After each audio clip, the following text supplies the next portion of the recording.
pouvez vous asseoir. Ça va bien? Amen. Je vais mettre mes yeux, si vous me permettez. Je me suis entraîné aujourd'hui, vu que je savais qu'on venait dans une église hispanophone. Je voulais vous souhaiter Buenas noches. Amen.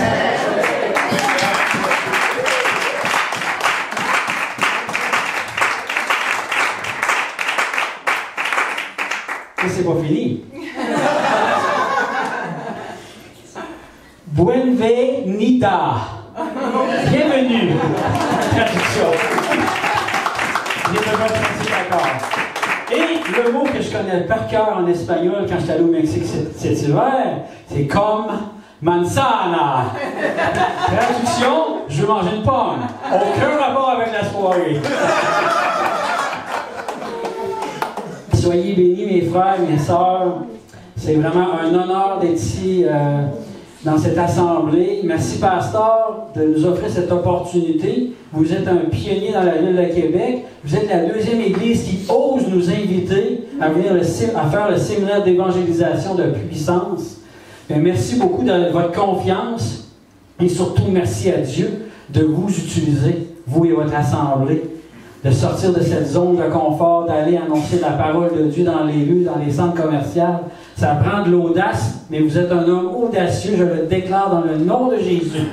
Amen.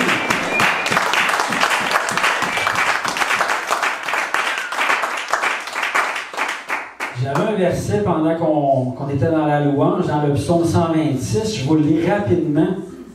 Ça dit « Alors notre bouche était remplie de cris de joie » au verset 2.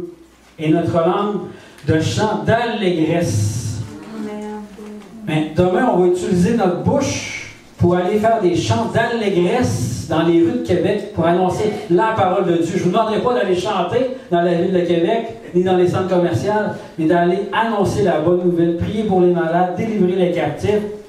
Donc, mon épouse, Marlène, et moi-même, Éric, nous exerçons le ministère d'évangélisation de puissance depuis déjà 4 ans. Tout ça a commencé à un événement qui a eu lieu à Québec. Il y a eu de l'évangélisation à Québec avec un événement qui s'appelait Puissance et Amour. Et à cet événement-là, on courait après les malades. Carrément, quand on voyait quelqu'un en béquille, en chaise roulante, on courait après eux pour leur offrir de la prière de guérison.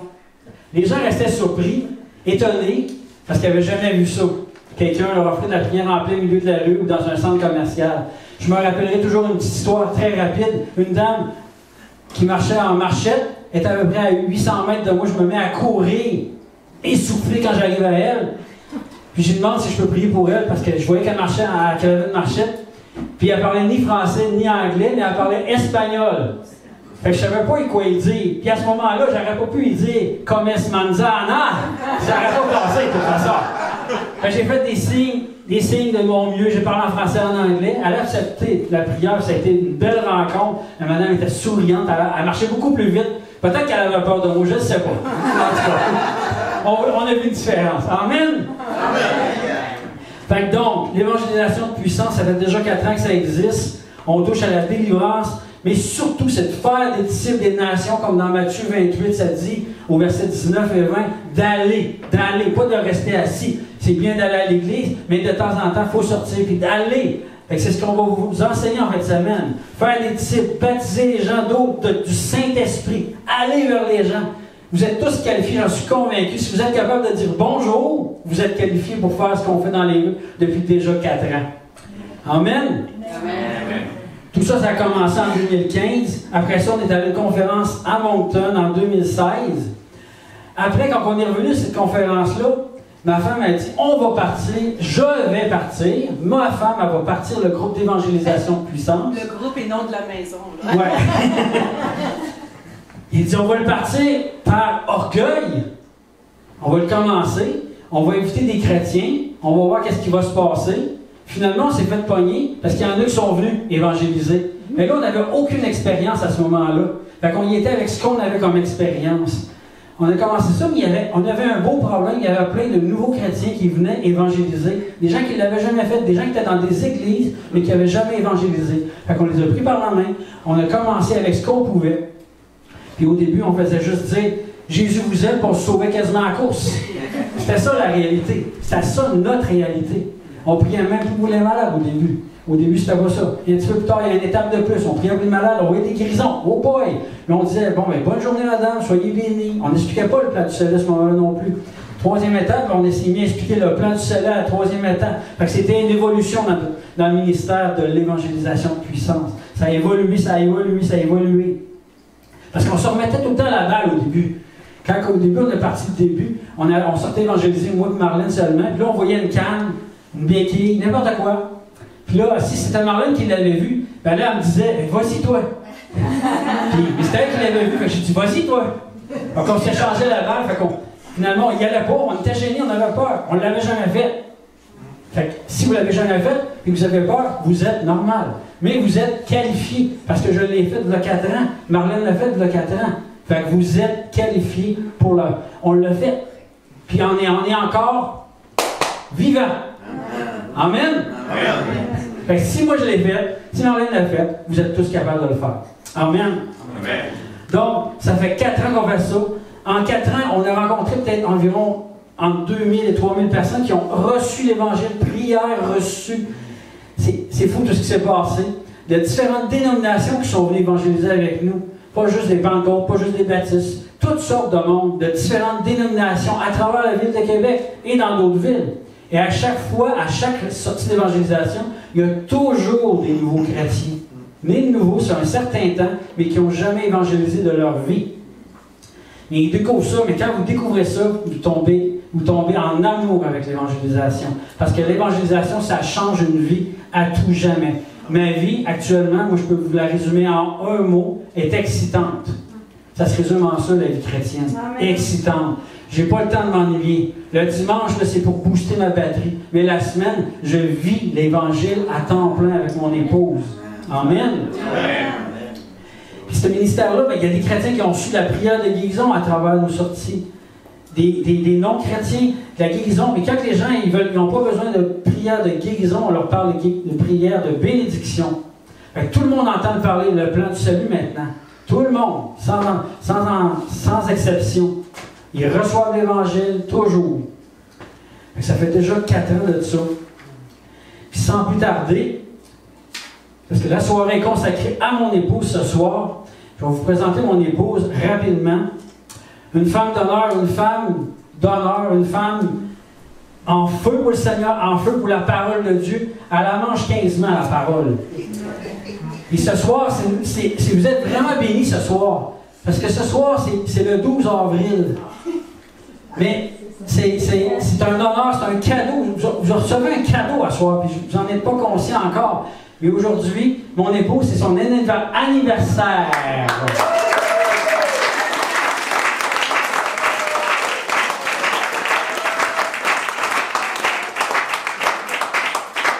Je n'ai pas appris comment dire en espagnol bonne fête, mais. Ah, c'est trop compliqué. Père éternel, je te prie pour mon épouse, Seigneur. Je te prie de la bénir, Seigneur. Je te prie de oindre sa bouche, Seigneur. Je te prie de surprendre les chrétiens et les chrétiennes qui aient des révélations à travers ta parole, ta vérité, ton chemin, Seigneur Jésus.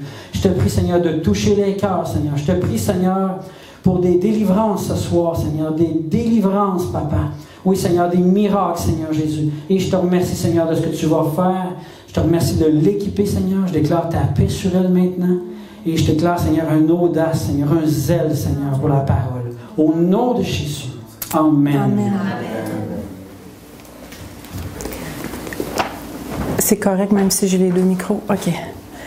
Merci beaucoup pour votre accueil, votre amour. Vous êtes chaleureux. Mon mari sait que j'aime pas ça par rapport à l'anniversaire. Mais merci pour cette attention-là. Je veux vraiment qu'on donne toute la gloire à Jésus-Christ. Parce que c'est lui qui nous transforme. Je pars vraiment, mais vraiment de loin par rapport à l'évangélisation. Juste pour vous faire un témoignage personnel, je trouve ça important de vous le dire.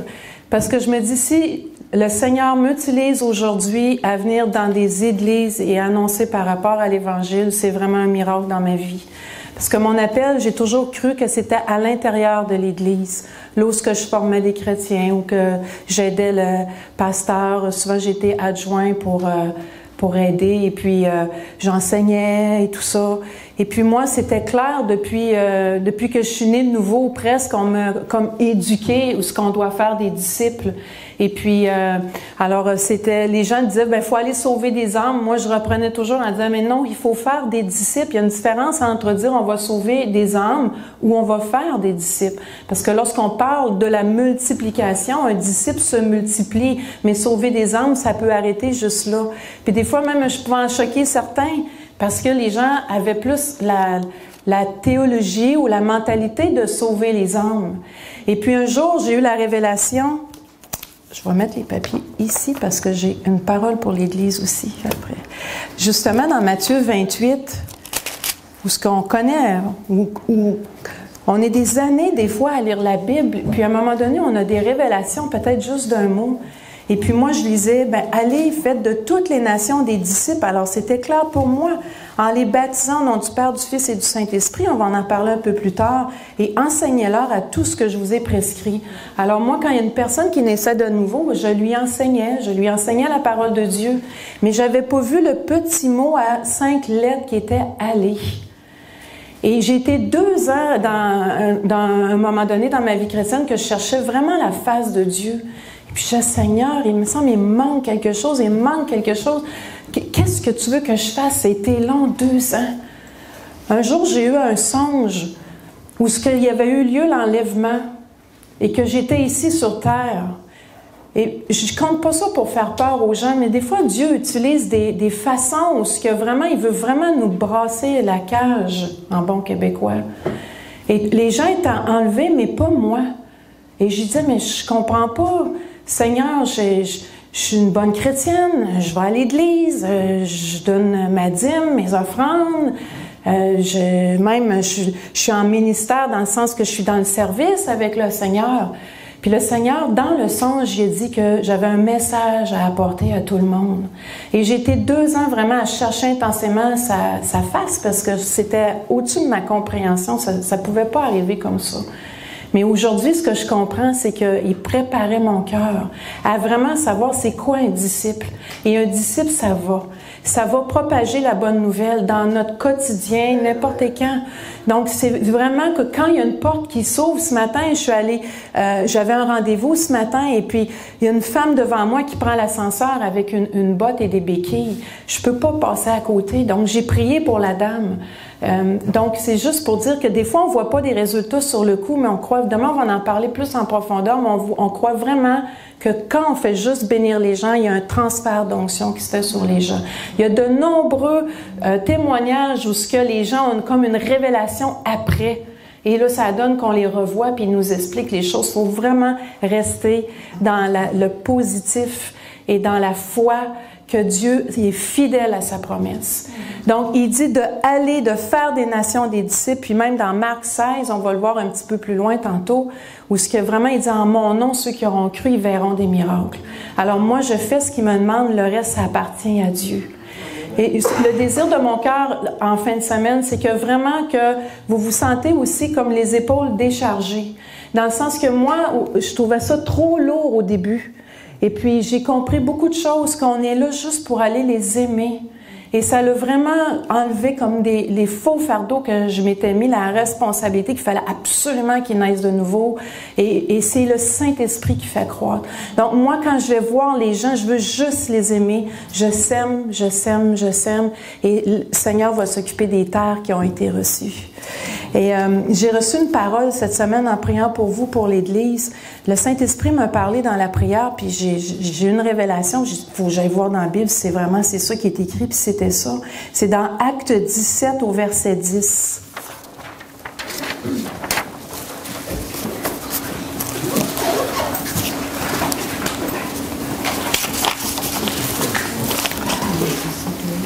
C'est à propos des chrétiens des Bérées où ils examinaient les Écritures lorsqu'on leur enseignait quelque chose. Mais moi, j'avais juste retenu que les chrétiens de Bérée examinaient les Écritures.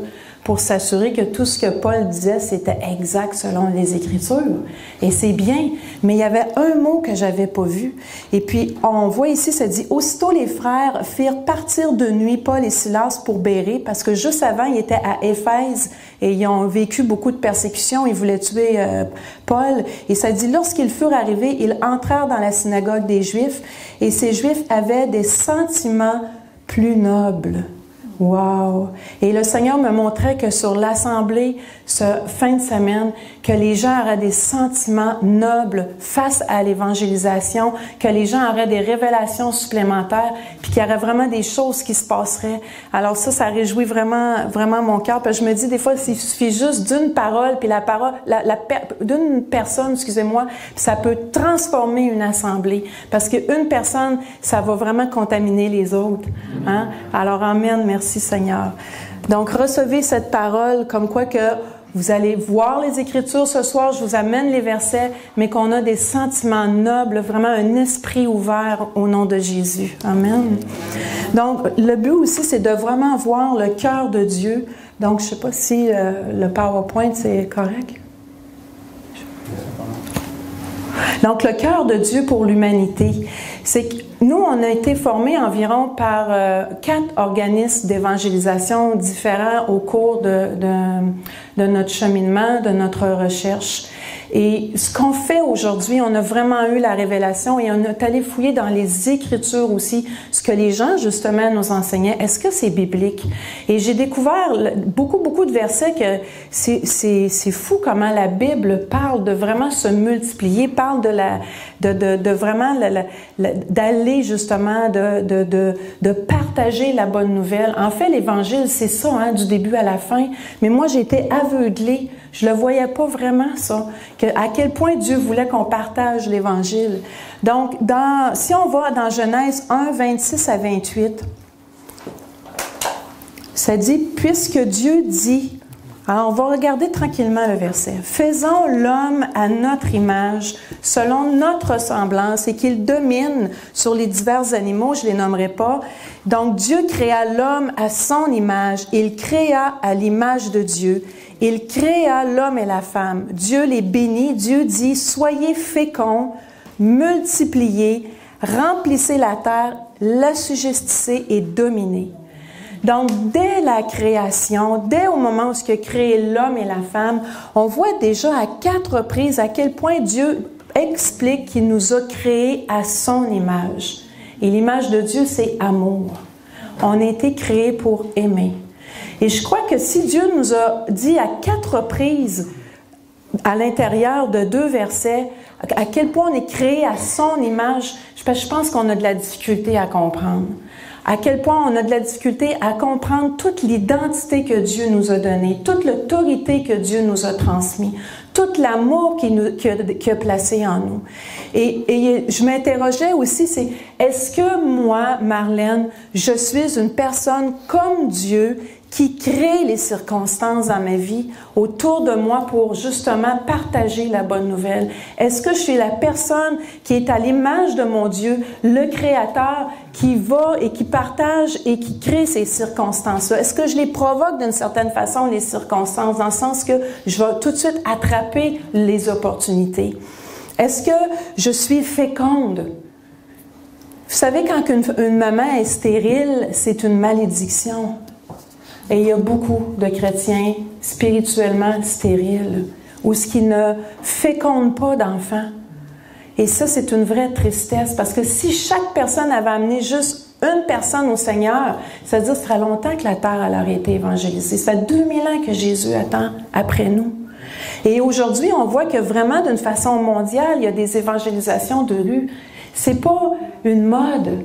C'est quelque chose qui existe dans les Écritures depuis toujours, depuis même l'Église primitive, qui est un bel exemple pour nous.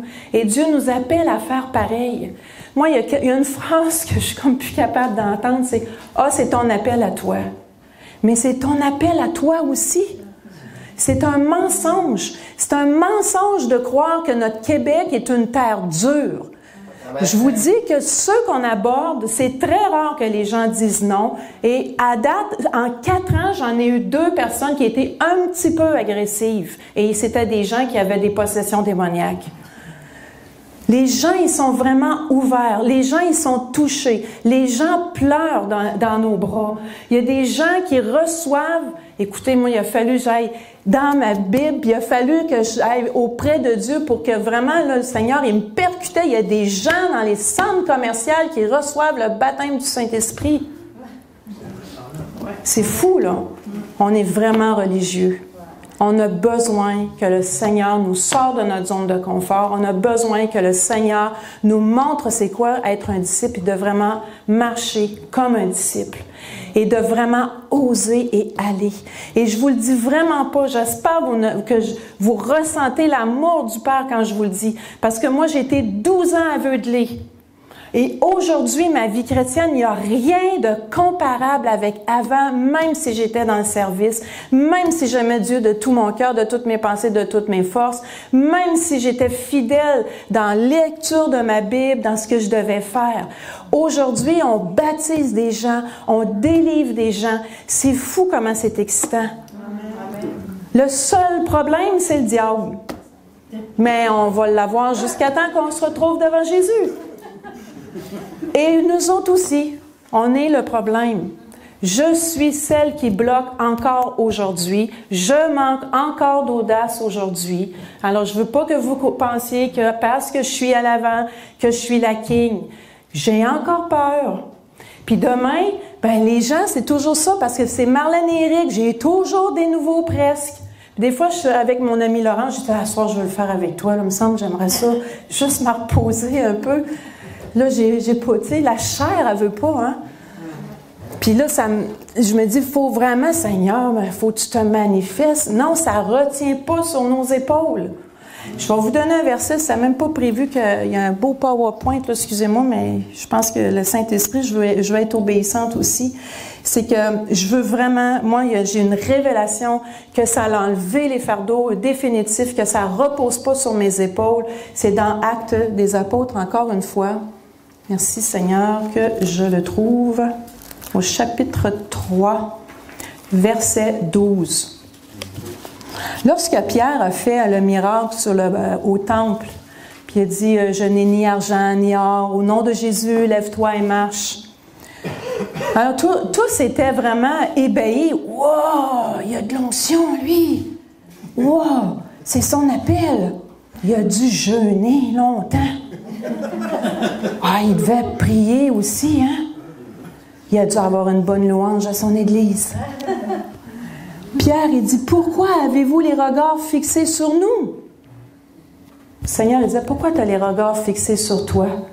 Comme si c'était par notre propre puissance ou par notre piété. Ouch! Alors, c'est pas ma piété, c'est vraiment pas ma puissance, c'est Jésus-Christ. C'est lui qui passe par moi pour faire un canal et qui agit. Gloire à Dieu. Amen. Donc, on revient par rapport à la Genèse. Je vais prendre une petite gorgée d'eau.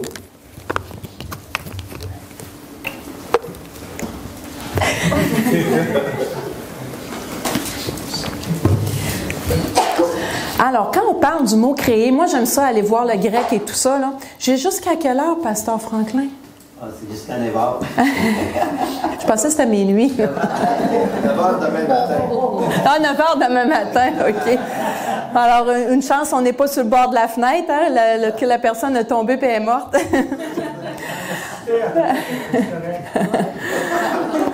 Donc, le mot « créer » veut dire faire naître, produire, former. Wow!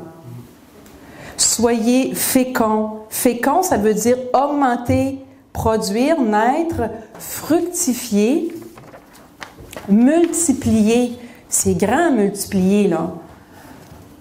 Ça veut dire beaucoup, nombreux, augmenter. Alors moi, quand j'ai vu les mots, ça m'a percuté parce que j'ai dit, oui, Seigneur, je parle de ton nom, mais c'est vraiment pas le mot beaucoup, nombreux, considérable, devenir nombreux.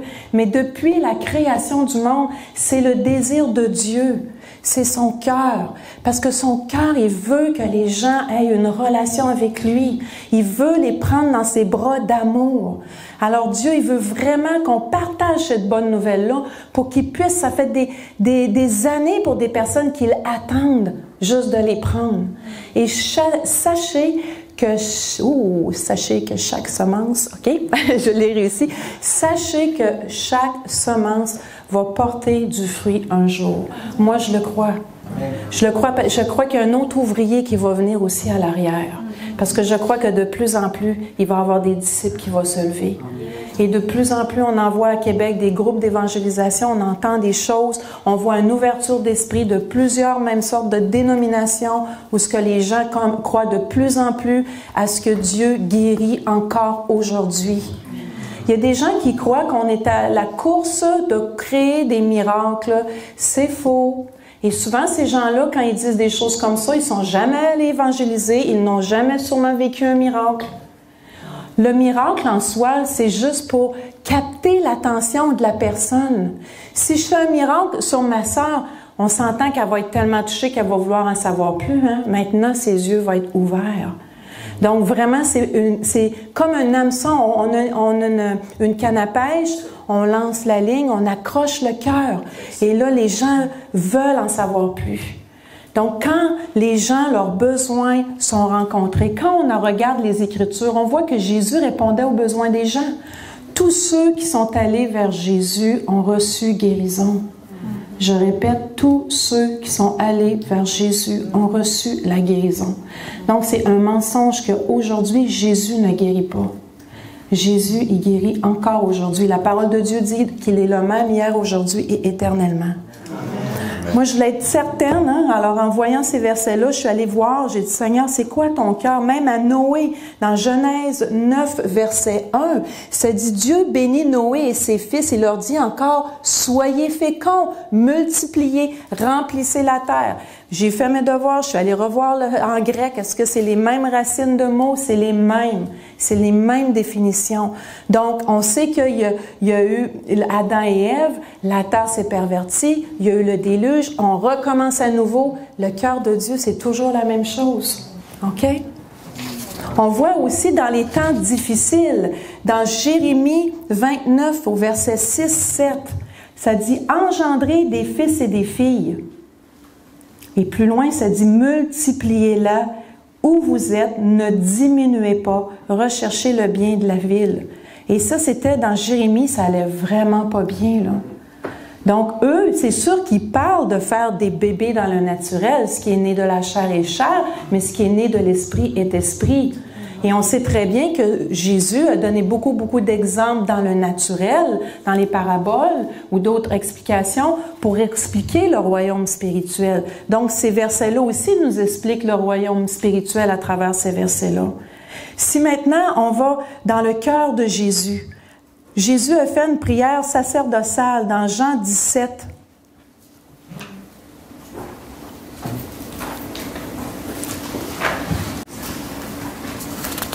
Jean 17, verset 15. « Je ne te prie pas de les ôter du monde. » Hein? On n'est pas là à être ôté du monde. On est là. Moi, je les lisais avant ces versets-là, mais c'est comme ça passait à côté.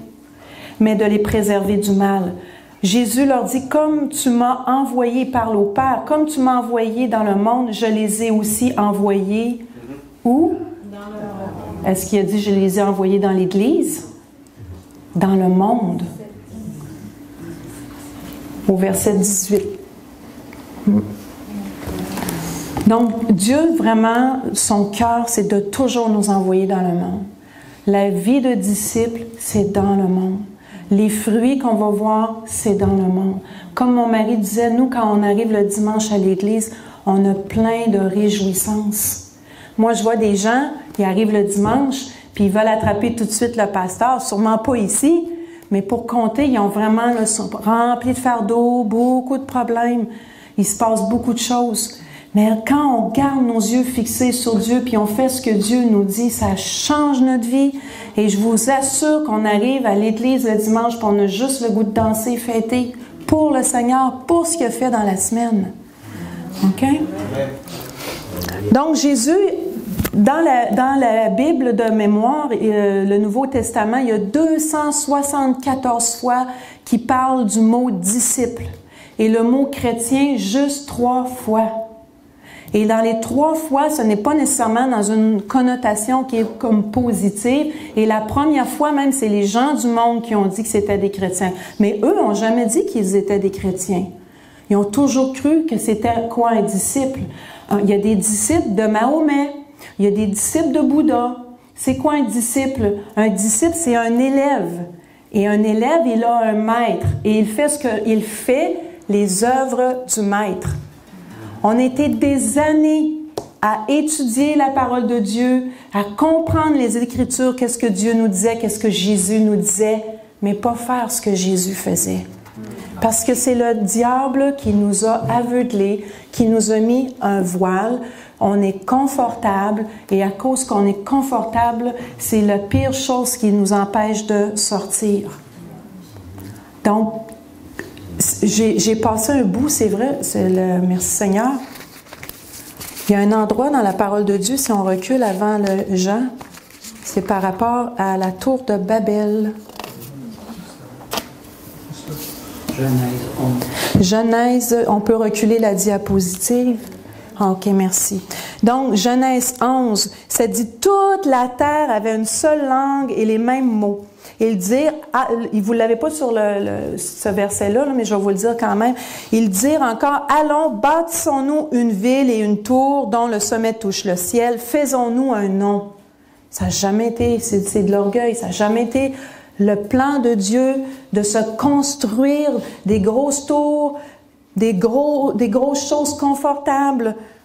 Puis il dit, afin que nous ne soyons pas dispersés sur la surface de toute la terre. Ouch! Qu'est-ce que Dieu fait à ce moment-là? Il a amené un langage pour toutes sortes de langues, pour les confondre. Pourquoi? Pour les disperser. Alors, on voit, le verset tout à l'heure, on l'a lu, puis je trouvais ça bon parce que je voulais l'apporter aussi. C'est bon d'être ensemble, les frères et les sœurs. C'est bon d'être une famille. Vraiment, c'est bon. On doit se rassembler, on doit se fortifier, on doit prier les uns pour les autres parce qu'on vit des épreuves, on vit toutes sortes de choses. Mais jamais pour juste rester ensemble. Vraiment pour aller. Donc, il a apporté le langage pour confondre et puis qu'il puisse se répandre. Mais on voit que c'est arrivé la même chose dans les Actes des Apôtres au chapitre 8. On va le voir tout à l'heure. Là où Jésus, elle leur avait bien dit qu'il irait partout à Jérusalem et dans la Judée partout, mais les disciples étaient trop bien, encore une fois, ensemble. Donc, on revient par rapport à Luc. Maintenant, j'ai lu tantôt Jean 17. Maintenant, les disciples de Jésus. Qu'est-ce que Jésus a fait en premier? Il a formé 12 disciples. Il a apporté ses enfants avec lui. Il leur a enseigné pendant plusieurs années qu'est-ce que c'était le royaume des cieux qui vient vers vous. Alors, il a manifesté sa gloire, il a démontré les Écritures, comme quoi qu'il était le Messie, comme quoi qu'il était appelé à guérir. Donc, il a envoyé les 12 pour faire la même chose. En Luc 9, versets 1-2. Donc, ça dit, Jésus ayant assemblé les 12, leur donna pouvoir, force et pouvoir, qui exousia autorité. On se souvient dans la Genèse qu'ils ont eu une autorité. Sur tous les démons. Alors, aujourd'hui, malheureusement, on voit beaucoup de frères et de sœurs qui se tirent dessus. On se juge les uns les autres. On juge les ministères les uns les autres. On se fait prédicateur de défenseur de justice, de dénoncer aussitôt qu'il y a un petit quelque chose de pas correct. Nous, on est deux personnes, là, on ne s'attendait pas à faire ça, puis je peux vous assurer, on est vraiment imparfaits. On a fait des erreurs. Et je m'attends que les gens vont faire des erreurs aussi. Mais savez-vous quoi? Quand on s'attend qu'on est des humains encore, puis qu'on va faire des erreurs, ben à ce moment-là, ça nous enlève justement les fardeaux des épaules. Comme on disait au début, là, on n'était pas capable de partager le plan du salut. Puis ça ne veut pas dire qu'on partage le plan du salut nécessairement à tout le monde. S'il y a des gens qui n'ont pas voulu entendre la parole, on ne peut pas aller plus loin avec eux. Mais par contre, on fonce, on va et on apprend. Des fois, essai, erreur. Il y a des journées, ça va moins bien, puis il y a des journées, ça va mieux. Mais donc, on sait que papa, il est fier de nous. Aussitôt qu'on sort, aussitôt qu'on fait un effort, aussitôt que vraiment on a été un peu plus loin dans notre foi, il y a quelqu'un dans les cieux qui se réjouit. Comme quand on a un petit enfant, hein, s'il marche puis il tombe, est-ce qu'on va l'écraser? Non, on va l'encourager, on va dire, viens voir papa, ou viens voir maman. Allez, t'es capable, debout. Dieu fait la même chose. Et nous, c'est ce qu'on veut transmettre aux gens. Il y a des gens, des fois, ils ont tellement peur, ils sont pas capables d'aborder les gens. On dit, viens pareil. On les mixe toujours avec des gens qui sont habitués. Donc, c'est rare. Des fois, on a un heureux problème, on a plus de nouveaux que de leaders. Mais règle générale, on peut vraiment placer les gens avec les leaders. Puis les gens sont encouragés. Les premières fois, les gens observent. Et puis, ils observent. Puis à un moment donné, ils se sentent prêts de y aller avec quelqu'un. Donc, c'est vraiment rassurant aussi de pas être seul. Donc, quand Jésus a envoyé les 12, leur a donné force et pouvoir de guérir les maladies. Hein? Jésus a dit, guérissez les malades. Donc, est-ce que c'est péché de dire, j'ai guéri un malade? On le sait que c'est Dieu, mais Dieu dit, guérissez les malades. Pourquoi? Parce que ça fait partie de mon autorité. Lorsqu'on lit Éphésiens chapitre 1, ça dit vraiment qu'on est dans la même position dans les lieux célestes avec Christ. Ça dit qu'on a déjà toutes les bénédictions célestes dans les lieux célestes. Nous les avons déjà tous. Alors, on a juste à les appeler, ces bénédictions-là. Ça dit que Jésus est assis à la droite du Père. Il est la tête. Nous sommes son corps. On est déjà assis dans les lieux célestes. Gloire à Dieu. Donc, si je suis déjà assis avec Jésus, que j'ai le droit à toutes ces promesses-là, donc ça veut dire que je suis un enfant d'autorité, la terre appartient à mon Père, et là, je déclare, je prends possession des territoires. Si Dieu me met dans un quartier, c'est mon quartier, c'est mon territoire. Sorcellerie, tu sors au nom de Jésus. Tu n'as pas d'affaire dans mon quartier. Nous, quand on marche, on prie. On déclare. Juste avant l'Halloween, on déclare. On déclare sur les maisons. Je suis sûre que des fois, il y a des voisins qui doivent nous entendre. On prie des fois à voix haute. Mais l'Halloween, il y en a moins dans notre rue. On le fait, on agit. Mon époux, il court. Il court, il prie en courant, il demande à Dieu de lui parler. Un jour, on reçoit un téléphone d'un jeune garçon de 17 ans qui est né de nouveau en écoutant un film Jésus. Et lui, il a dit, il y a la révélation, il faut que je me fasse baptiser. Alors, il cherche sur Internet, il tombe sur une map, ça donne qu'il nous appelle nous, il dit, j'aimerais être baptisé. Mais là, d'où est-ce que tu viens? Toi, on pose des questions, c'est sûr, on le rencontre, on a tout un processus qu'on fait avec la personne. Et puis, il y a toutes sortes de miracles comme ça qui se produisent. Un autre garçon, il n'a jamais lu la Bible de sa vie. Il était très malade. Il y avait une maladie d'arthrose, là, où les membres grossissaient énormément. Il a reçu la guérison juste en faisant une simple prière. Ça l'a tellement marqué qu'il a fait des recherches. Il a tombé sur des choses de foi à la télévision. Il a tombé aussi sur une map, puis il est arrivé chez nous. On l'a baptisé, puis le monsieur, il suit le Seigneur. C'est fou. Il y a vraiment des choses qui se passent à Québec. Il y a une femme qui a reçu le baptême du Saint-Esprit en ayant une guérison d'un genou. Le plan du salut n'a jamais été partagé encore. Ça, c'est avec un de nos amis d'un autre territoire. Elle dit, mais qu'est-ce qui se passe? J'entends des drôles de langues. Mais tu as le baptême du Saint-Esprit. Chakarabababa. C'est mis à parler. C'est comme, wow! Elle ne porte pas encore même les fruits. Alors, des fois, ça nous choque, là. Seigneur, elle n'a pas une vie en règle et tout. Comment tu fonctionnes? C'est sûr, des fois, on a des caucus avec Dieu. Puis, je me souviens plus pour quelle raison cette femme-là se ramasse à l'hôpital. Elle s'est mise à prier en langue la nuit. La femme qui était à côté d'elle, je me souviens plus c'était de quelle Marocaine, ou en tout cas, peu importe, d'une autre nationalité. Le lendemain, elle a dit, mais tu parlais ma langue. Tu parlais des choses de Dieu dans ma langue. Elle ne savait même pas, la femme. Croyons que Dieu, le réveil a déjà commencé. Mais pour que le réveil commence, c'est dans nos cœurs. Gloire à Dieu. Amen.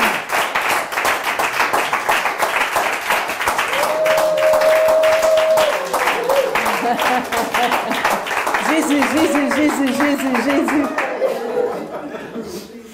Le réveil, mes frères et sœurs, pour qu'ils viennent à Québec, là, c'est pas juste en chantant des louanges. C'est d'abord, on doit avoir une réforme dans notre cœur. Et à cause de notre cœur, de notre réforme, à cause qu'on va semer, s'il vient nous chercher en un clin d'œil, moi je crois qu'en un clin d'œil, les gens vont se réveiller. Dieu, un jour, il m'a montré que, puis je suis pas la seule, ça a donné que j'ai entendu plein de gens qui m'ont confirmé la chose, qu'il y aurait une grande vague qui viendrait sur Québec. Il m'a montré qu'il y avait beaucoup plus de personnes que je pensais qui évangélisaient dans les rues, mais que ça fait 3 ans qu'il m'a montré ça. J'ai dit, OK, moi je les vois pas, mais j'ai cru Dieu. Et il y a d'autres personnes par la suite sur mon chemin qui m'ont dit, j'ai eu un songe ou j'ai eu une vision, j'ai vu qu'il y a une vague. Je suis sûre, vous avez entendu parler de la vague qui arriverait à Québec, hein?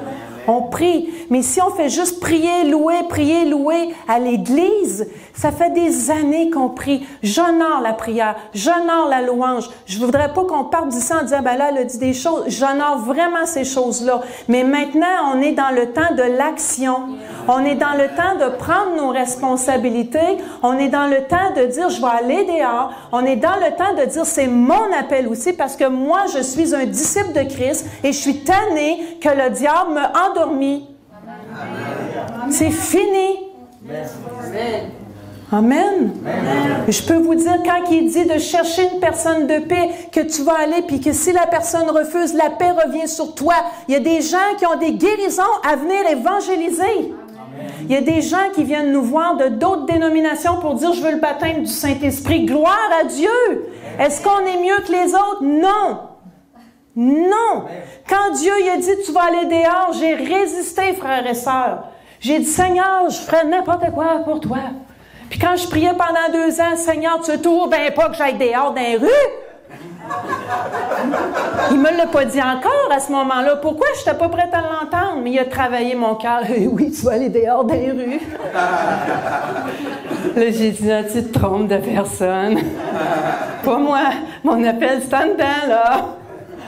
Non, ton appel, c'est aussi dehors. Alors, je fais autant les œuvres en dedans. C'est où la place que je suis le plus confortable? En dedans. C'est sûr. Moi, je ne suis pas évangéliste. Je suis témoin de Christ. Je suis disciple. Il y a un gros mensonge de dire que c'est les évangélistes qui soient dehors. Je l'ai cru. Les évangélistes sont là pour nous épauler. Il y en a dans la salle ici qui sont évangélistes, ils se connaissent. Puis il y en a que je connais, c'est sûr. Et je leur dis, j'aimerais ça que tu m'aides parce que tu as plus le don que moi. Comme il y a des gens qui disent, toi, tu as le don d'enseignement, j'aimerais ça que toi, tu m'aides. Oui, je vais t'aider. Oui, je vais te former. Mais mon mari, c'est un militaire. Il y a un monsieur ici qui est un militaire. Est-ce que les militaires ont tous la même base quand ils rentrent dans l'armée? Oui. Ils font tout leur QMB. C'est quoi le QMB? Leur camp d'entraînement. Mon fils, il est militaire. Il a passé dans le tordeur, ça a fait mal. Il a mangé la go, comme on dit en bon québécois. C'était dur, il a tombé. Il y en a des fois qui regressent des semaines à l'arrière, mais il a eu son diplôme. Puis là, il est dans sa fonction. Mais s'il arrive quelque chose, ils sont tous appelés à être polyvalents. Un disciple de Christ, on a tous la même base. On est tous appelés à faire les choses comme Jésus a fait, mais on va tous avoir, il y a des gens qui vont être pasteurs, qui vont avoir vraiment plus le tour. Moi, je suis pas pasteur. Puis quand les gens ont besoin de plus de relations d'aide, je les réfère plus aux bonnes personnes. Parce que moi, je vais leur faire mal. Je suis pas pasteur. Vous comprenez? On a tous nos forces et nos faiblesses, mais on a tous la même base. OK? Amen. Amen. Donc, on revient. Ah, faut que je vous en compte un autre. J'ai été faire 3 semaines de formation de disciples. C'était ma mort. Moi, je dis j'ai fait l'Afghanistan chrétien. Excusez, juste 3 semaines, là, c'est pour vous dire, de vraiment envie de communauté. Et puis, je voulais vraiment de sortir aussi de ma zone, puis de dire, Seigneur, je veux qu'il y ait des choses qui cassent en moi. J'ai besoin d'aide. J'ai de la misère à amener le plan du salut. Alors, je suis allée voir des gens qui étaient qualifiés pour plus m'aider par rapport à ça. Et puis, à un moment donné, on fait un exercice qui s'appelle Luc 10. Donc, dans Luc 10, c'est que justement, on va voir le verset, il est peut-être déjà à l'écran, là, mais on va voir le verset après. Jésus les envoie 2 par 2. Et puis, ils vont justement dans les maisons. Donc, on est parti 2 jours et demi. On savait pas où est-ce qu'on allait coucher. On n'avait aucun argent. Puis là, on disait qu'on était des missionnaires. Puis là, il fallait qu'on se trouve un logis. Moi, j'ai été stressée. Là, ça n'avait pas de bon sens. Je voulais pas coucher dehors parce que c'était à l'automne. Il faisait vraiment très froid. Et puis, merci, Laure est là. On arrive dans un territoire d'un village. La veille, on n'a pas de succès, là, ça va pas bien. Les gens sont tous âgés dans le territoire où on est, mais ils sont tous bien, ils n'ont pas de bobos, la vie est belle. Fait on a secoué la poussière de nos pieds, on a traversé le pont, on est allé dans un autre territoire. Là, on arrive dans un territoire et puis là, on a du succès. Wow, Dieu confirme sa parole.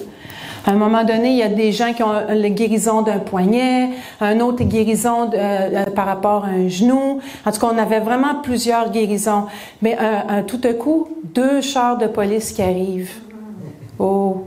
Fait que là, moi, dans ma tête, c'était le diable là, qui s'en venait. On a du succès! Il vient nous bloquer les portes. Finalement, le policier me dit « C'est-tu votre carte, ça? » Le cœur me débattait. Je dis « Oui, c'est ma carte. Votre nom, votre identité. » Tu sais, tu vois les cerises qui tournent, là? Fait que finalement, ça a bien été. Il nous a relâchés parce qu'on a eu des fausses... Il y a quelqu'un qui a appelé, il nous a fait des fausses accusations. Comme Jésus. On était proche d'une école, il disait qu'on avait évangélisé des enfants dans une école. C'était absolument faux. Jamais on aurait fait ça. Mais tout ça pour dire, en tout cas, même 2 brigadières, ils nous ont piégés pour appeler la police. Donc, quand les policiers sont arrivés, puis qu'ils ont fait comme leur enquête, ils ont bien vu qu'on était des gens honnêtes, mais moi, j'étais comme une tigresse, puis j'avais de la difficulté à garder mon calme, mais mon coéquipier, lui disait, ben, monsieur l'agent, auriez-vous des douleurs dans votre corps? J'étais là, ça y est, il va nous embarquer.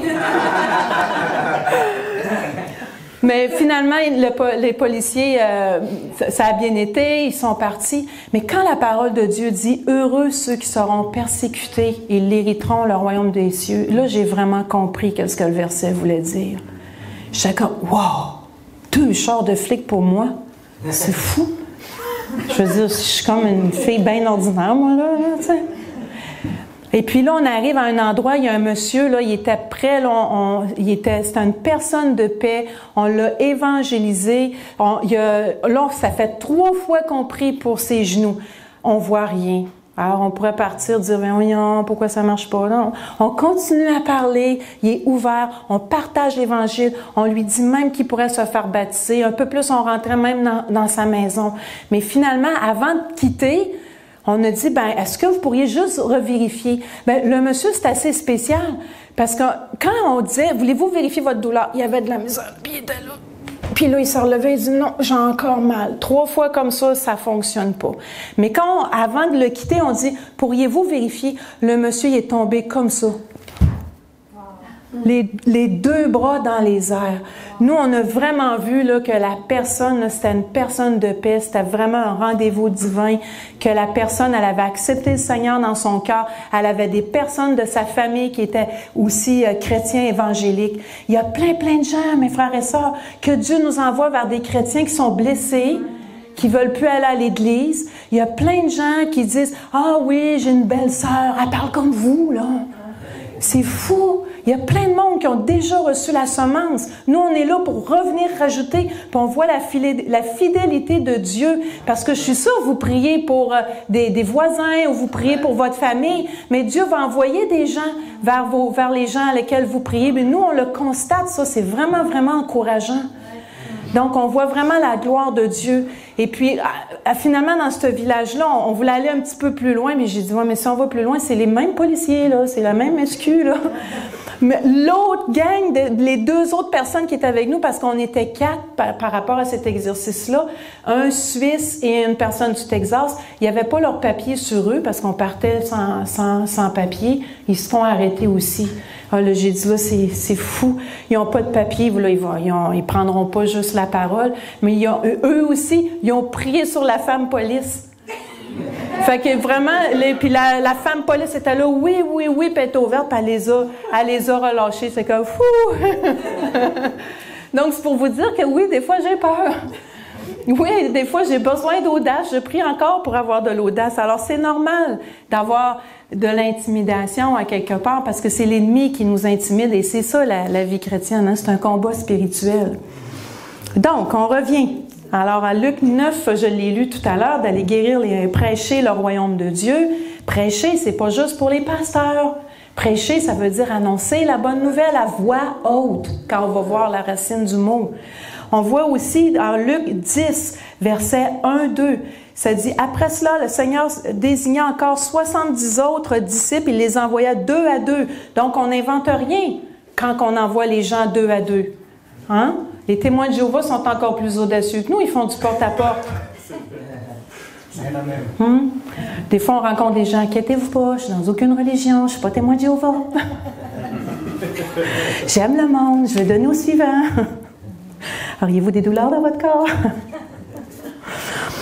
Dans Isaïe 42.1, le verset n'est pas sur le PowerPoint, mais ça dit vraiment « Voici mon serviteur que je soutiendrai, mon élu en qui mon âme prend plaisir. » On prend plaisir en Dieu lorsqu'on va évangéliser. J'ai mis mon esprit sur lui. Le Seigneur met son esprit sur vous. Vous êtes nés de nouveau ou vous êtes baptisés du Saint-Esprit. Si vous n'êtes pas baptisés du Saint-Esprit, on va prier pour vous pour le baptême du Saint-Esprit. Alors, en Isaïe 61.1, ça dit « L'Éternel est sur moi car l'Éternel m'a oint. » Dites-le, je suis oint. Pour annoncer une bonne nouvelle. On dit, pour guérir ceux qui ont le cœur brisé. Proclamer aux captifs la liberté. Et aux prisonniers la délivrance. Quand on voit quelqu'un d'être délivré, là, c'est extraordinaire la joie que l'on ressent. Ça nous touche tellement, on voit le micro, ça nous touche tellement, on voit que les gens, du jour au lendemain, ils sont transformés. Normalement, nous, quand on reçoit des gens à la maison, on demande toujours à un de nos leaders, on a des leaders avec nous, où vraiment ils ont été formés, on dit « Est-ce que tu es libre, tu peux-tu venir, on veut baptiser ?» Premièrement, on se protège. Alors, jamais on baptise seul, puis jamais on baptise seul même les deux. Pourquoi? Parce qu'on ne sait pas c'est qui nécessairement qui peuvent venir. Des fois, à la maison, on ne connaît pas les gens et tout ça, donc on se protège. Et là, il y a un jour, il y a une personne que là, il n'y avait personne de disponible. J'ai dit, OK, on va le faire. La personne, elle rentre dans la maison, elle commence à nous conter sa vie. C'est, oh, c'est un médium qui est à l'avant. Mais il veut s'enlever la vie. S'il vous plaît, allez évangéliser. Il y a des gens qui veulent s'enlever la vie, puis leur vie transformée. Là, cette personne-là n'était pas née de nouveau. Elle était assise sur notre divan. On a commencé à prier, on a commencé à avoir des délivrances. On a prié simplement, on a parlé de la repentance, on a parlé du pardon, des choses simples de la parole de Dieu. C'est simple avec Jésus.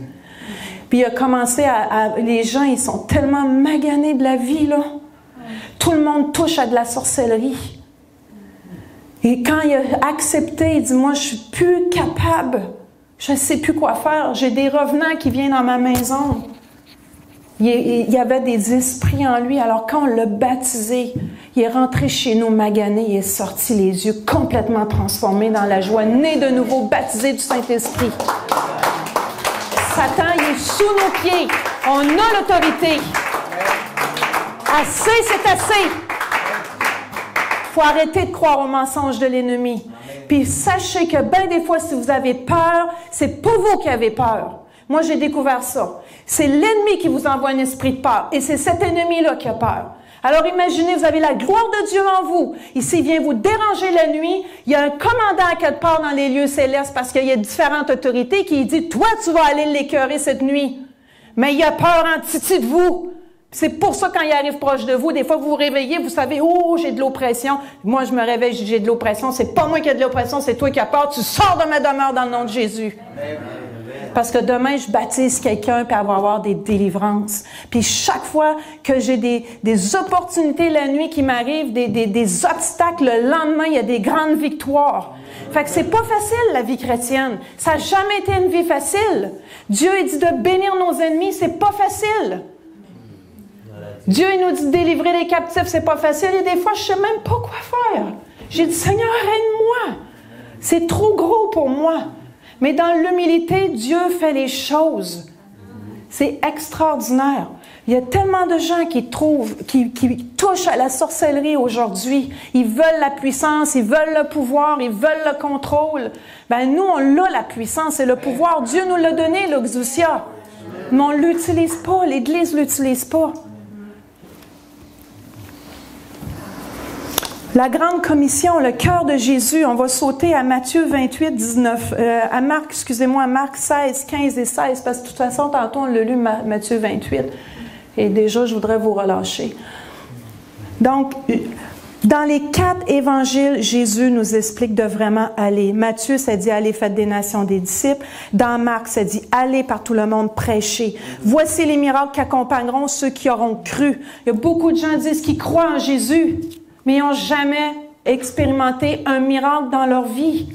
Croire, c'est de faire les choses que Jésus a fait. Amen. Croire, c'est pas d'être chrétien. Les démons croient et ils tremblent, mais ils ne sont pas sauvés. Je suis sûre qu'ils croient même des fois plus que moi dans certains domaines parce qu'ils ont vu la gloire de Dieu. Ils savent comment le royaume spirituel fonctionne. Ils connaissent très bien leur maître qui est Satan. Moi, j'ai juste une petite partie, mais j'apprends à marcher pas, à faire confiance, des fois même à l'aveuglement vers ce que Dieu me demande de faire et je vois les résultats. Je le remercie que c'est comme ça parce que je pourrais jamais dire que c'est moi. Je pourrais jamais dire que je suis meilleure que vous autres. Demain, attendez-vous pas à ce que nous, on soit là pour vraiment vous épater, là.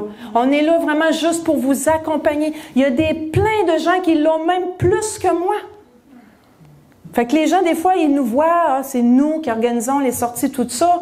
Ils nous mettent un peu comme sur un standing. Je peux comprendre à certaines compréhensions, mais je vous le dis, il y a des gens qui ont plus de dons, ils ont plus. Dieu m'a utilisé. Je suis une chose folle de ce monde que Dieu a utilisé pour venir vous parler.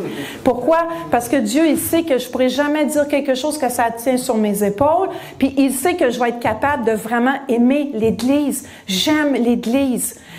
Paul est allé prêcher d'abord dans les synagogues, même s'il était appelé dans le monde séculier, le monde païen. Il aimait la synagogue, il aimait les Juifs. Il disait qu'il aurait donné sa vie pour les Juifs. J'aime l'Église. Moi, je veux voir l'Église se lever, se réjouir. Amen. Puis je veux qu'on se réjouisse ensemble. Alléluia, Jésus. Vous savez, quand Dieu Dieu il est allé envers son peuple juif d'abord. Puis il y avait plein de religieux. Ils ont analysé les Écritures pour blasphémer contre Jésus. Il y a du monde qui analyse les Écritures des fois pour nous blasphémer. Mais ils ont passé à côté. Il y a des gens finalement, ils n'ont jamais accepté Jésus. Maintenant, ça dit dans Jude qu'il n'épargnera pas plus son propre peuple. Jésus s'en vient. Il faut vraiment se lever. Alléluia, Jésus. Merci, Jésus. Dans Luc 24, 47, c'est dit que la repentance et le pardon des péchés soient prêchés. Il y a des gens qui sortent puis ils prêchent l'enfer. Moi, j'aime pas ça. Demain, je veux qu'on parle de l'amour de Dieu. Ça m'a tellement chicoté que j'ai fait une petite étude. Il y a des gens qui disent, tu vois, oh, salut, tu veux un évangile? C'est-tu ce que tu vas asseoir si tu meurs? Moi, si mon mari m'avait abordé comme ça pour le marier, là, j'ai... Pouc! Il m'a courtisé un peu, hein? Donc, Jésus, il faut lui montrer l'amour. Hein? Donc, par rapport à la petite étude que j'ai faite, j'ai découvert que l'endroit où ce que Jésus parle le plus de l'enfer, c'est dans l'évangile de Matthieu. Puis l'évangile de Matthieu, c'est écrit que c'est un évangile attitré plus pour les Juifs. C'est pour ça qu'ils mettent l'arbre généalogique au début.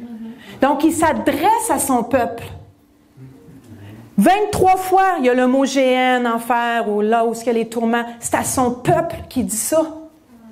C'est pas aux gens du dehors. L'évangile de Jean, il y a juste une fois qui en parle, mais c'est dans Jean 15, ce qui dit « Demeurez en moi », le cep, il va le retrancher. Mais l'évangile de Jean, c'est l'évangile de l'amour. On sait tous que c'est l'évangile qu'on distribue le plus, celui qui montre la divinité de Jésus, celui qui montre la vie de Jésus, celui qui montre l'amour de Jésus. Alors nous, c'est ce qu'on veut transmettre, de vraiment montrer la divinité de Jésus, montrer l'amour de Jésus, montrer que Jésus guérit encore aujourd'hui.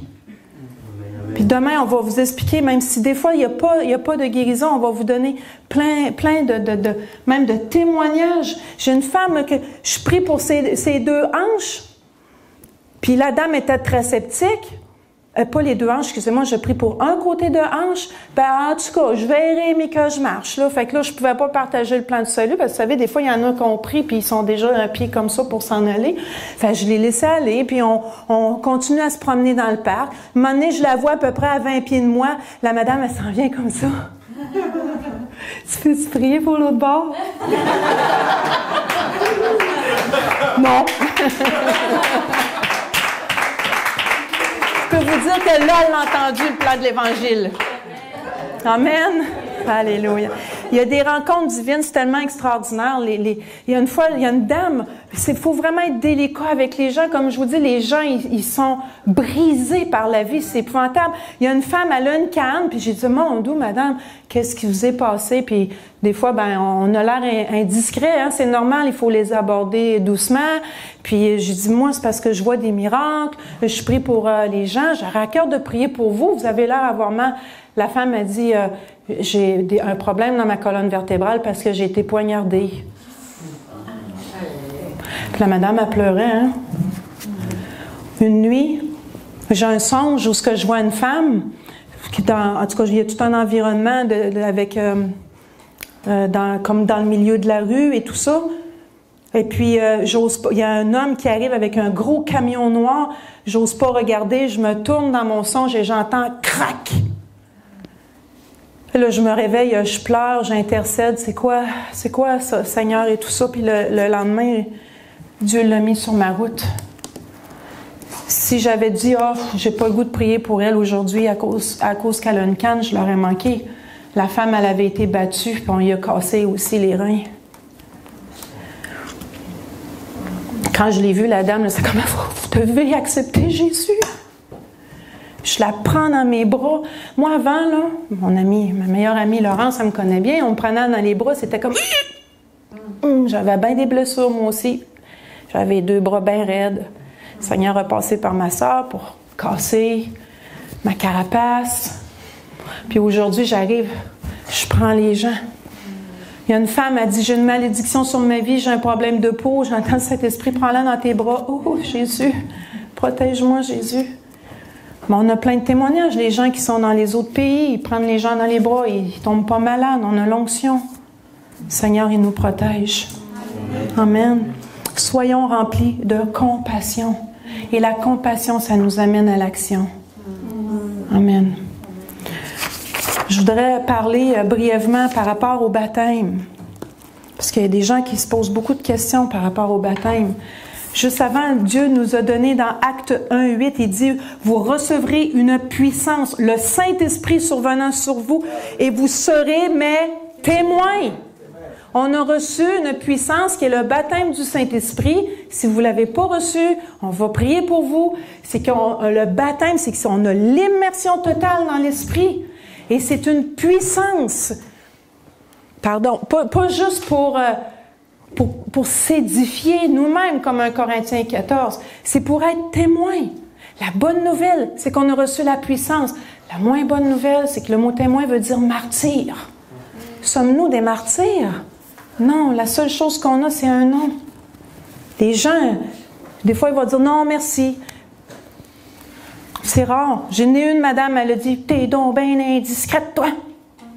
Ben, j'ai dit, là, madame, je vous demande pardon, c'est juste que je vois des miracles, puis elle est partie, mais on voit que la madame, elle est vraiment blessée, qu'elle a encore plus besoin de Jésus, peut-être même que d'autres. On a un cœur rempli de compassion.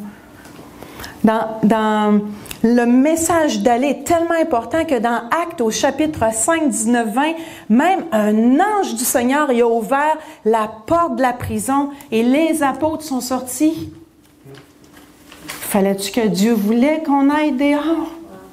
Est-ce qu'on va sortir de la boîte de l'Église?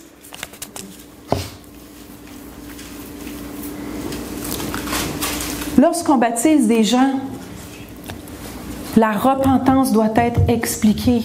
Et c'est vraiment un processus qui est délicat parce qu'il y a des gens, il y a beaucoup d'abus sexuels, il y a de l'inceste, il y a toutes sortes de choses. Ils ont des grosses blessures. Donc, quand on baptise les gens, c'est femme avec femme, homme avec homme. Et là, on demande à la personne de se repentir de ses péchés. Et là, on demande au Saint-Esprit de venir sur la personne et de lui révéler les péchés qu'elle doit se repentir. Et les gens, je choisis de me repentir de la drogue, la boisson, c'est poc, ça sort. Et puis après, ce qu'on fait aussi, c'est qu'on fait le processus aussi. Est-ce qu'il y a des gens que tu aurais besoin de pardonner? Donc, dans Acte 2, 38, ça dit vraiment « Repentez-vous et que chacun soit baptisé au nom de Jésus-Christ. » Donc, moi, j'ai compris quand Jésus a dit qu'on baptise au nom du Père, du Fils et du Saint-Esprit. C'est un peu comme la prière du Notre Père. Est-ce qu'on récite le Notre Père qui est aux cieux, que ton nom soit sanctifié? Non, c'est un modèle de prière. Quand Jésus a dit, vous allez baptiser au nom du Père, du Fils et du Saint-Esprit, c'est un modèle. Et le modèle, c'est qu'on se repent au Père. Alors imaginez quand on baptise quelqu'un, on lui dit, tu meurs en Christ et tu ressuscites avec Christ et tu marches en nouveauté de vie. Même psychologiquement, ça a beaucoup plus d'impact que dire, je te baptise au nom du Père, du Fils et du Saint-Esprit. Les gens ont la révélation que si tu es baptisé, ça prouve vraiment la foi qu'elle veut avancer pour le Seigneur. Puis ça prouve vraiment qu'elle veut mourir. Elle le confesse de sa bouche. Elle sort dans l'eau. On prie en langue sur elle. Elle a des délivrances. Alors, elle a vraiment des délivrances. Et les gens, 95% reçoivent le baptême du Saint-Esprit. Pourquoi? Parce qu'on marche selon les Écritures. Lorsqu'on regarde les Écritures pour le baptême, on a perdu la puissance dans nos baptêmes. Parce qu'on a embarqué la religion dans nos baptêmes. Et je sais que le baptême, c'est un sujet extrêmement délicat. Parce que ça fait des années qu'on a marché comme ça. Je suis allée voir toutes les Écritures dans les épîtres qui parlent aux chrétiens. Je suis allée voir dans les Actes des apôtres. Quand il y a eu le réveil dans Acte 2, ils ont baptisé maintenant. Le baptême, c'est le début d'une conscience. C'est le début qui confirme que je veux suivre le Seigneur. Alors, si les chrétiens, dès le début, sont baptisés, même du Saint-Esprit, ils ont déjà la puissance sur eux. Ils ont beaucoup plus de facilité à continuer à marcher avec le Seigneur. On peut baptiser dans des maisons, mais soyez demandés pour l'Église ou vérifiez avec votre pasteur. Vous le faites au moins avec un ancien, vous vous protégez aussi, mais ça peut être dans une Église, la place n'a pas d'importance. Mais si vous le faites dans l'ordre de faire repentir, ça peut être dans le backstage, peu importe, pas publiquement devant les gens, c'est normal. Ils se font repentir, on prie, on les baptise, on n'est pas obligé de prier dans le bain pour le baptême du Saint-Esprit. On connaît une église qui ont décidé de le faire comme ça. Ils ont eu plein de délivrances à l'arrière dans le backstage. Mais on a fait malheureusement que je vais me faire baptiser lorsque je vais commencer à avoir un bon témoignage. Il n'y a aucune place que c'est marqué dans la Bible. Moi, ça me percutait ça. Je me disais, Seigneur, il faut que tu me le montres. Toute ma vie, on m'a enseigné ça, mais j'ai peur. J'ai peur de me tromper. Je lui disais au Seigneur, je veux vraiment faire ta volonté. On voit que quand Philippe a baptisé l'eunuque dans Acte 8, c'était tout de suite. On voit que Paul a été baptisé tout de suite dans Acte 9. On voit Corneille dans Acte 10 qui a été baptisé aussi tout de suite. On voit aussi dans Acte 16, Lydie, la marchande de poudre, elle a entendu le plan du salut. Et ils l'ont baptisé aussi tout de suite. Même toute sa maison. Il y avait vraiment des réveils. Si on revient à la base de l'Évangile, on va voir aussi des réveils. Il y a le geôlier dans Acte 16. Crispus et sa famille dans Acte 18. L'Église à Éphèse aussi, Acte 19. Les gens, ils se faisaient vraiment baptiser rapidement. Là, on se pose la question, mais pourquoi? Parce que dans le baptême, il y a une puissance. C'est expliqué dans Romains au chapitre 6 que c'est vraiment une puissance. Parce que tu meurs, tu restes dans l'eau, tes péchés aussi restent dans l'eau, tu confirmes qu'à cette heure, tu veux suivre Christ. C'est comme si tu prenais un habit, puis tu changes d'habit, puis tu mets un autre habit. Je le sais que c'est par le sang de l'agneau qu'on est sauvé. Je sais que c'est tout, Christ a tout accompli à la croix. Mais il y a une puissance dans le baptême. Et s'il n'y avait pas nécessairement de puissance, il ne s'aurait pas fait baptiser tout de suite. Il y a quelque chose qu'on a à apprendre là-dedans. Comme je vous dis, nous, il y a des gens qui viennent nous voir. Ils sont pas nés de nouveau. Et ça m'a pris vraiment une révélation pour que Dieu me montre d'agir, de le faire. J'ai obéi et j'ai vu. Voici les miracles qui accompagneront ceux qui auront cru. Et je suis pas toute seule. Il y a plein de gens qui vivent la même chose. Et le jour qu'on commence à vivre ça, la vie chrétienne, elle change. Nous, on reçoit des bénédictions. On reçoit une faveur particulière. On voit Dieu qui répond à nos prières rapidement. On a senti dans les lieux spirituels un chiffre dans notre propre vie. Dieu, il est fidèle. Il veut se manifester. Il veut se révéler dans nos vies. Je ne sais pas si il joue de l'orgue un petit peu, parce que j'ai terminé en soir. T'avais-tu reçu une parole, quelque chose? Amen.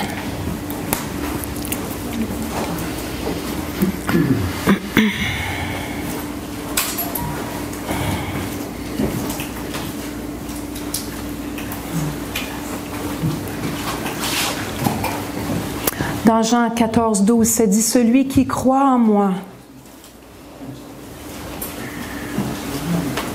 Est-ce qu'on croit en Jésus? Ça dit « Il fera aussi les œuvres que je fais. Il en fera de plus grandes parce que je m'en vais au Père. » Merci Seigneur pour cette promesse. Seigneur, tu dis dans Actes chapitre 4, 29, 30, « Donne à tes serviteurs une pleine assurance d'annoncer ta parole. » Qu'il se fasse des guérisons, des miracles, des prodiges par ton saint serviteur Jésus-Christ.